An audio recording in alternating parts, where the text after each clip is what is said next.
ชุดบัวเปิดซับแล้วก็จะมีกระทง1,500คำขอเอาชุดนี้เท่าไหร่ครับชุดอันนี้จ้าทุกเซตจะมีชุดโปรยเด้อแต่ยังไม่ได้ใส่โปรยให้ครับชุดนี้มีหอดอันยังเซตน้ำถวายองค์ปู่200 บาทมีหอดมีหลอกขาวฟังเลยเอาดีกัน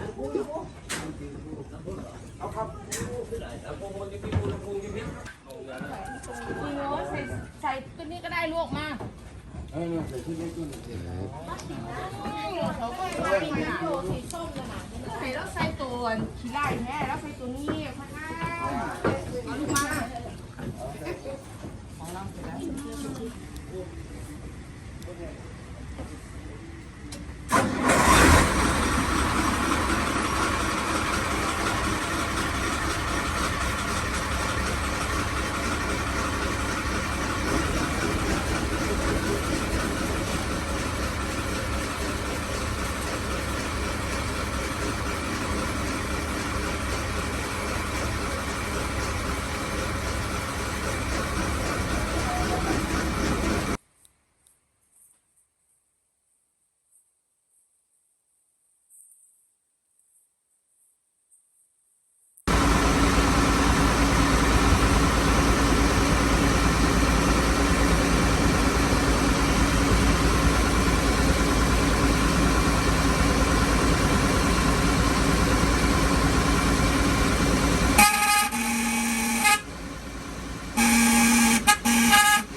ตัวที่เขาทำทุ่นที่อยู่ข้างๆใช่ไหมครับพี่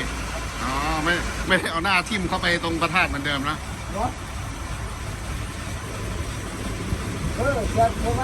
น้ำน่ากลัวมากเลยน้ำบนข้างล่าง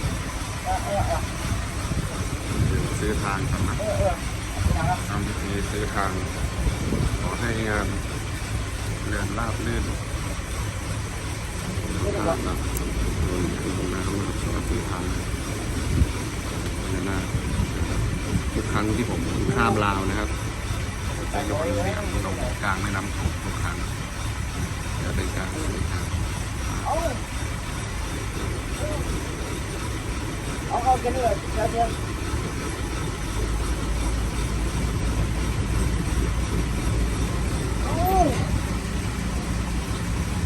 ต่ำครับ